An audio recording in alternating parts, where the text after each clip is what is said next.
Hi, friends. Hello, the world. Welcome back to this episode of Tools for Transitioning Humanitarians. And I'm excited to do another one of those teachings that I wanted to use my uh, flip chart for it. And I want to start actually with some celebrations from my clients because this week has been so many things going on with my clients and achieving lots of different things. And I feel so proud of them. And I wanted to share some of them for inspiration and of course also taking action to doing something about your dreams. So one of my clients have today actually messaged me saying that she finally did this. She overcame her fear to talk to the person who really she really likes to see if to get to know really this person, right? So in other words, starting up if he's interested in dating, and it took her a lot of time to do that. So that's why she feels so proud. I feel so proud for her as well. Another of my clients feel so confident now that she's ready to negotiate her terms for getting herself increase in salary, and she feels like it's time to do that. It's been too long and she hadn't been able to do that because she felt like she can't really speak up, or she feels very frustrated or not really constructive in talking, or she feels that she doesn't deserve. So being from this person who feels like she doesn't deserve to feeling like she feels a confidence, she knows what she's doing, she knows what she's capable of, and now actually going and doing it.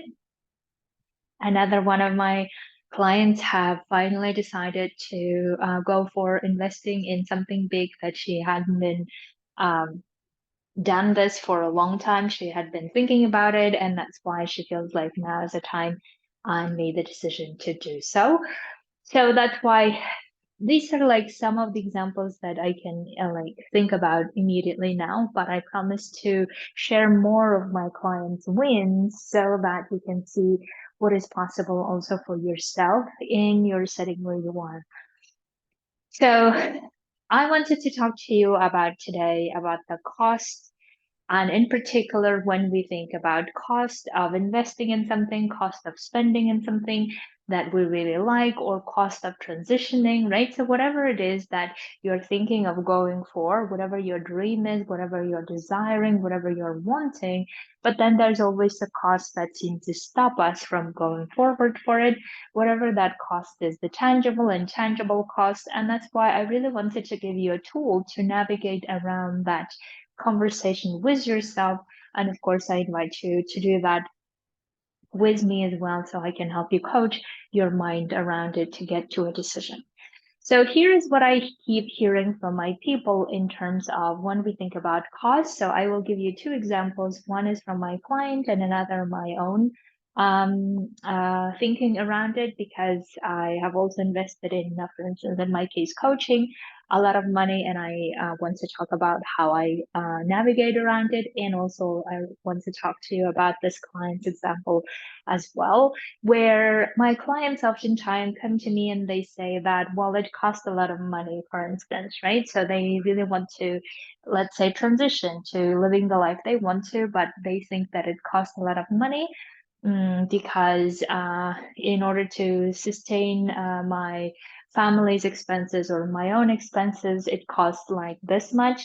And if I leave and go for what I want, it will cost this much to start going, and then there's a lot of risks, and I don't really know what to do about it, right? So we tend to a lot of the time go to the tangible ways of what it's going to cost, and then we keep thinking around it, and then we feel like there's really no way out. Excuse me. And therefore we never make that decision because there's fear that is so high, the fear of losing a lot of things. And then somehow we don't tend to talk about or think about fear of losing living the life that we want to, and how that could look like, and what are the things that is necessary for us to do that, right? So in other words, what is the cost of doing something versus cost of not doing something? What is the like return on that cost versus return on that cost in case we don't do anything about it? right? And I really want to bring your attention to the intangibles that you can think about as much as the tangible parts, meaning how much it costs in terms of money, maybe, or in terms of time that you invest, but also how much it costs in terms of nerves and stress and all the things. And equally, in terms of returns of how what you will gain by investing in this in terms of money, but also in terms of what you will gain of your feelings, of your abilities to grow, or the other things that may come return from that investment. So I'm going to introduce to you this way that I have been thinking for myself a lot, and I would love for you to use it in the way that fits your situation currently, whatever it is, where the idea is not really getting you stuck in the what and how much it costs, but rather how much you will gain from it. And if you feel like you will not gain from it, then of course it's like a very clear no. And you have your decision very easily instead of keep overthinking about it and spending a lot of time researching about it and really not committing, right? So that's why I thought that I would help you navigate that conversation with yourself where you clearly see not only the cost of it, but return on it. That will then help you make the decision um, as um, as painless as possible, basically. So the way that I'm thinking, of course, you can play around with it in so many different ways that you want to. So I was thinking cost and return in the short and long term. But I don't really dive into that so much here. But of course, you can think about for yourself when you are thinking about this, right? So now let's think about first cost of doing things and return of doing things, right? So that's the thing that our minds goes to. So if we want to transition to somewhere, for instance, what will be the cost of doing that and what will be the return on doing that thing in terms of tangible and intangible ways? And then, of course, what are the risks and what are the measures that we can take if we think it's in our abilities or in our power to take to do something about it, which usually is, but still, for the sake of having a very like whole picture, this will probably help you. Now, I personally tend not to stay in this risks and measures so much, which probably I should. But up until now, all the decisions that I have done, I have really done it because I really wanted to do that. And therefore, I haven't really thought in terms of cost. But if I were to think in terms of cost, this is how I would do it. And I will show you my example of investments that I have made as well. So that's one part, right? So of cost of doing something and return on doing that thing, how much or what the tangible return that you can expect, the intangible return you can expect from doing that thing, whatever that is. Now, the cost of not doing that thing is, I think, oftentimes missed because we often so concentrate on how much it would cost and how much we may lose, right? So we think a lot in terms of losing because a lot of us have the scarcity around money. Maybe we have difficulty parting with money, whatever it is. So we think a lot in terms of losing things. Now, let's think about also losing in terms of what are we losing out on if we don't do anything about it, anything about the desires and the wishes that we really want to, right? So what are the things that we're actually losing out on? So in other words, I always think about it, if I'm really wanting to live a particular life that I want to, and then cost of not doing is actually living the life. I'm losing the opportunity to live the life the way I want to, basically. Right. So that's why we really want to get curious as to what is it that actually we're missing by not doing the things that we actually want to do it, and what is the return on that as well. The same logic for everything is like what are the tangible and intangible ones? What are risks and measures for that as well? And of course, when we're doing this type of exercise, we usually want to be as neutral as possible in this state of mind. But of course, I personally have been always more drawn to doing the things that I really want to for myself. So that's why for you, if you have tendencies like me, only maybe your tendencies are being more negative in terms of, oh, nothing will happen or whatever will not happen. So and then let's try to get yourself from that negative place to a neutral place of, okay, if this was a mathematical equation, how would I be solving it? And looking at it more like cold-headed or trusting way or clear-headed, whichever the way you think about it, approaching that would be very useful, right? So let me give you an example of one of my clients that has been considering making this investment that is an apartment that she wants to use for Airbnb purposes until she retires from the humanitarian work. And then once she retires, she wants to use that as her like future home, basically. And she's considering Italy, coincidentally, where I live. But of course, this is just an example for you to illustrate what are the thought processes that's going on in terms of using the same thing that I'm talking about now, right? So we have discussed some of the things with my client currently, but of course, she still has a lot of things to do, like a lot of things to think about. But what I would do if I were her, these are the ways probably I would think about it, right? And then decide what works best for me. That's like my personal um, opinion of how I would go through this, how I would handle this, and then make decision. But of course, it's up to you and everyone who then decides what to do with that tool that I'm presenting, right? So you can use it in whichever the way. It no way it means that it's going to give you all the answers, but at least you will navigate yourself, your mind, your fear around it with some type of structure in case that helps. So that's why I really wanted to present how I would see this if it was like my decision to invest, even though I haven't really and made any investments in Italy, but this is what I have so far thought about it, right? So if the cost of doing would be in terms of tangible costs, that would be about 150K USD for investing in the apartment, right? Or in purchasing the apartment in Italy, in certain parts of Italy. Obviously, you really need to decide where that is in case that's also your interest. And then 10K, or maybe there will be other fees. I'm not really sure, but that's something that needs to be researched. And then hours dedicated to making decision about where to do it, how where in that city. Like my client, for instance, has already ideas of which part of Italy it could be, and then starting look at ranges of how much the apartment costs, right? Now, these are the costs of doing this Airbnb or the starting investing this amount in the beginning.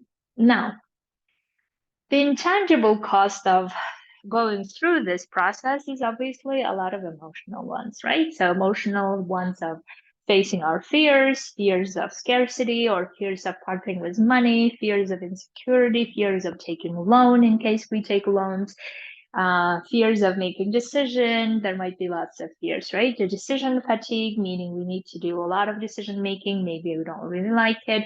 And we need to do a lot of researches that maybe we don't also like it. And then we can also, of course, go into the risks of issues with documentation there might be that we need to be aware of and maybe research about, right? The damages in the property that we find out later or that may come up.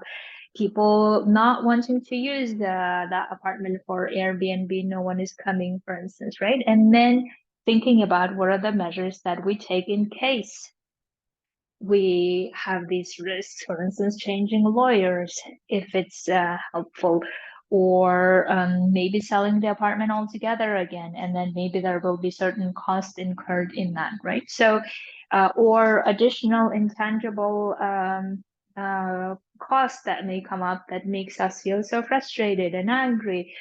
These are the things that we need to pay attention to, that think about. Now, return from that investment in case things go well, this is how it could look like, right?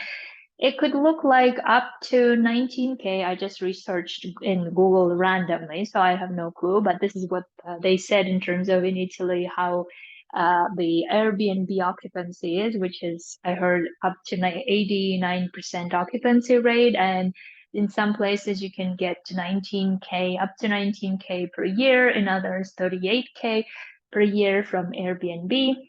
And then it's something that you keep paying, and then eventually it becomes your home, right?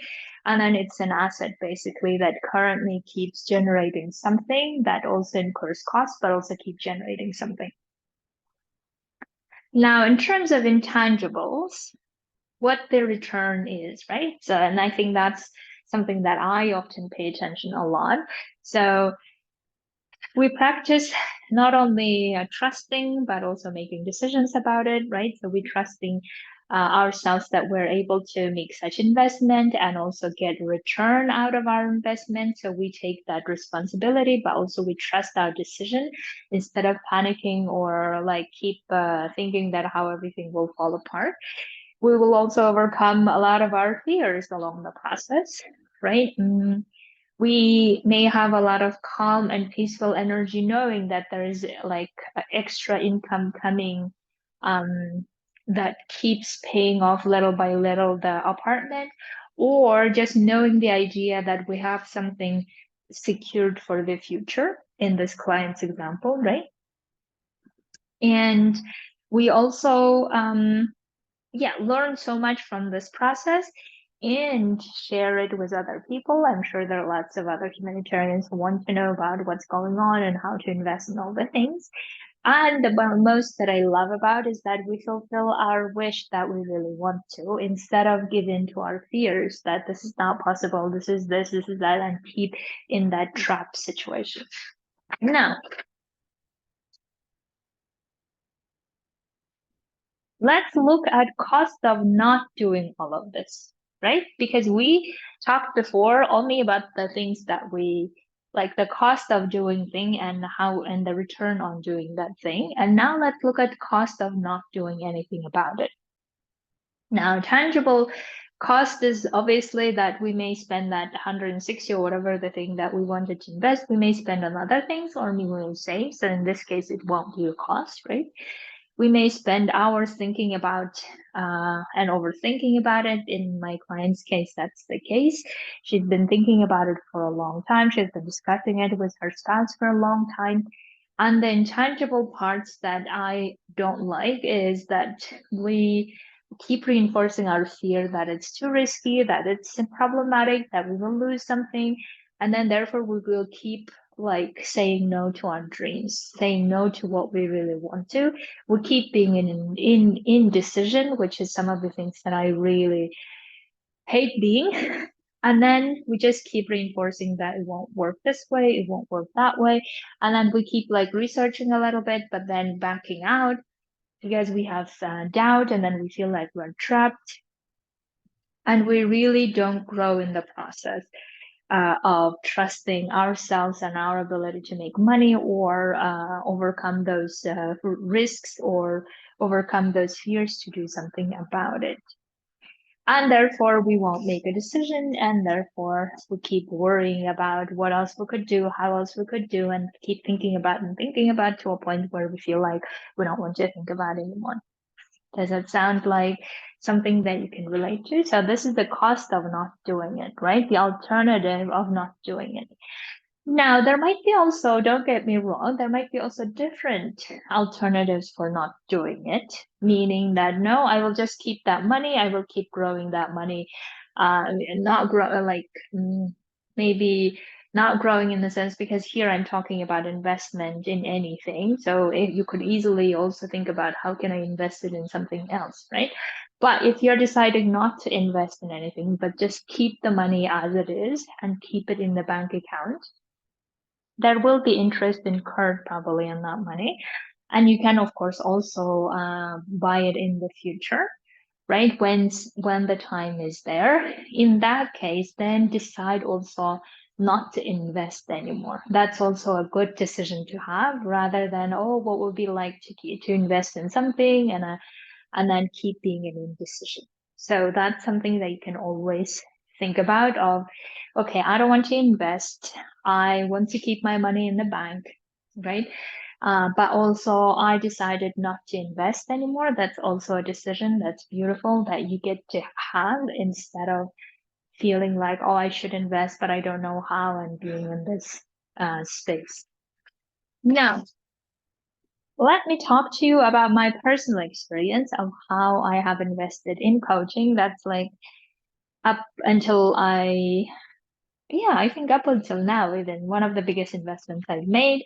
And then I want to talk about back in the day when I was a humanitarian, and how I used to invest in coaching, and how much it was, and going through the same logic that I have just gone through, right? For you to have another example of investing in something intangible, that sounds like, because a lot of the times people are good or ready to invest in something tangible, meaning apartment, meaning cars, or meaning companies. But how does it look like when you invest in something intangible, meaning in your own brain, right? So this was my experience, and I want to go through with you in detail so that you know how I think about it, you know what my experience was, and also you take what is needed for yourself to make your decision. In case also you're thinking about coaching or getting coached. So, cost of doing coaching back in the day, this was 2015 and until 2020, I calculated I have spent 17K back in the day. So within 5 years, right, I have spent 17K. That was cost of doing coaching. And that, like in terms of hours, probably it was 1 hour per day on most days, but maybe sometimes I didn't do it. But this is how it really was. And then the intangible ones at the time was that the cost of doing it was that I needed to be vulnerable to look at all the things, which does not always feel good. And then having the headspace actually to doing it, instead of just like ticking the box. But the reason why I really wanted to do at the time was I had a lot of um, things at stake, and therefore I didn't even think about cost of doing it. Honestly, at the time I was so depressed, I was so burnt out for the second time, and I just felt like I need to do something about it. I didn't want to dig in my past in terms of trauma and all the things, which probably maybe I should do that at some point, but back in the day, I wasn't prepared to go through a lot of the digging in the past thing. And therefore, I wanted to look into tools that help me get out of my depression and burnout into building the future. So that's why the return that I have received, like the first 2 years, I think, is I wanted to show you the intangibles first, because they were the most important for me, because I wasn't really interested in the money part of it, right? The most interesting part for me was that I got myself out of depression. Through coaching tools, I got out of my own burnout. I stopped delaying things and delaying living the life, because I used to be so much about, oh, work comes first. It's all about work, nothing else. So I stopped doing that. I grew lots of trust and confidence. I got out of my victim mindset. Sorry, in case you can't really see well. I learned tons of skills. Some of the skills are like for life. I can't even put the amount of money for those skills. I learned to make big decisions. And most importantly, I feel like I have bought my freedom, meaning that I really, really started feeling how free I am to be doing actually whatever I want in life, living life however the way I wanted to. That's, I think, my biggest return so far in coaching. And of course, managing my emotions in the way that's useful to me. And that was another one of those returns that I can't even quantify at all of how much I have gained. Now, in terms of tangibles of doing that work back in the day, investing in coaching back in the day, coaching my brain, tangibles, I went from a volunteer who used to receive 2K per month to being the staff member of the organization at the time. And I started receiving a salary of 4K and then 5 and 6 up to 10K basically per month. And therefore I made obviously like I got my return however many times more than I invested. Now, now I wanted to write it further, but I didn't because I think I was worried that the time uh, it will take a lot of time. But now think about it. If I hadn't invested in coaching, right? If I hadn't invested in coaching back in the day, that I would continue having my depression and on and off about what to do about it. I would be maybe going to try out something and then dropping something. I would be worried about how I hope that I wouldn't have another depression or burnout. I wouldn't be sure how to deal with any of them. I wouldn't be sure how to deal with my emotions. I would be still staying in victim mindset. I would be hating everyone around me, including my employer, the system. I would be trying to control everything that I have actually no control over. I would feel like I'm still in that space of powerless instead of feeling like I'm in charge of my life. This would be the cost for me of not investing in coaching. Now, think about for my clients that I have been coaching in the last almost 3 years, right? Them not ever learning how to use these tools of coaching for their own lives, them not really buying an apartment they wanted or settling in the place they wanted, them not really restoring relationships with their husbands or with their moms, them not feeling confident and therefore keep exploring how else to get confident and then keep trying to get recognition from outside and not really feeling confident. So all of this and so many more examples wouldn't happen either if I hadn't invested in my coaching back in the day. Now, of course, they could get this assistance from someone else. We can always argue that, right? But the fact that they have come to me was possible because I was able to get my own shit together. I was able to get my own things sorted, and I still continue working on myself, of course, but also able to have that freedom, inner freedom to risk, to go out and establish my own coaching practice and offer this coaching to these people, to my amazing humanitarians, and then introducing to some of them. Some of them have never heard about it before, introducing to them and also helping them go through this journey because I have gone through it myself. And now they know that there is an example of someone who has invested and who has received lots of returns, and they know that it's a possibility for them as well if they choose to receive coaching as well. So you can see that whenever we're thinking about not only in terms of cost of doing something that we really want, but also lots of returns of going for what we want, we grow so immensely. The requirement of doing that requires us to feel confident in our decisions, confident in ourselves, in our abilities to do something about it, to deal with the risks and obstacles, to bring measures to counteract them, learn from them, and share with others, and learning so many skills in the process that I find is priceless, right? So that's why I really invite you um, to coach with me on any of these topics that I have covered that resonates with you, or any of the decisions that you're struggling to make and you feel like you really could use some coach who could help you navigate through those investment decisions, navigate through those decisions in terms of coming from a trusting, confident place instead of fear, stricken and trapped place.